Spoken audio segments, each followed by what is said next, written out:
सही अल्फाज। एक बार की बात है, एक राजा था।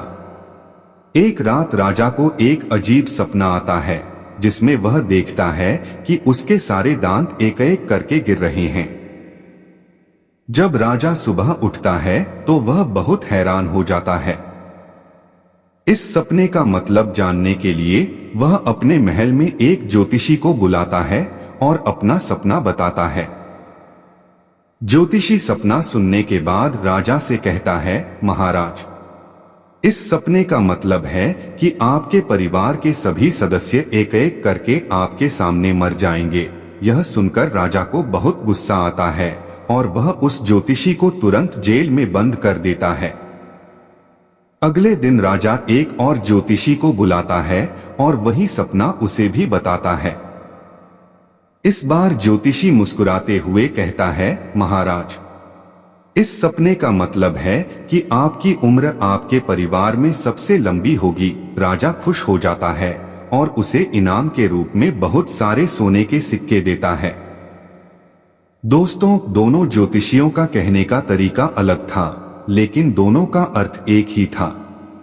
अगर आपके पास बात करने का सही तरीका है तो आप किसी भी नकारात्मक बात को भी सकारात्मक तरीके से कह सकते हैं। अब एक और कहानी। एक बार एक अंधा आदमी सड़क पर भीख मांग रहा था।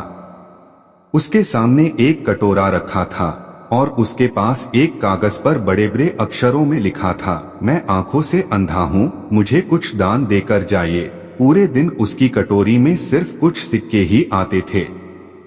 फिर एक आदमी आया और उस अंधे से पूछा, क्या मैं आपके कागज पर कुछ और लिख सकता हूं? अंधे आदमी ने अनुमति दे दी। वह आदमी कागज को पलटकर कुछ लिखकर चला गया। अब उस कागज पर लिखा था, आज का दिन कितना खूबसूरत है, जिसे आप अपनी आंखों से देख सकते हैं, लेकिन मैं नहीं। अब हर कोई उस अंधे आदमी को दान देने लगा। शाम तक उसके पास इतना पैसा इकट्ठा हो गया जितना वह आमतौर पर एक हफ्ते में इकट्ठा करता था। जब शाम को वही आदमी वापस आया तो अंधे आदमी ने उससे पूछा, तुमने कागज पर क्या लिखा था जिससे लोग मुझे इतना दान देने लगे? आदमी मुस्कुराते हुए बोला, मैंने बस यह लिखा कि आज का दिन कितना सुंदर है, जिसे आप अपनी आंखों से देख सकते हो, लेकिन मैं नहीं। दोस्तों, यह कहानी हमें सिखाती है कि शब्दों का असर बहुत होता है। अगर हमें सही तरीके से बोलना आ जाए तो हम किसी भी स्थिति को सकारात्मक बना सकते हैं।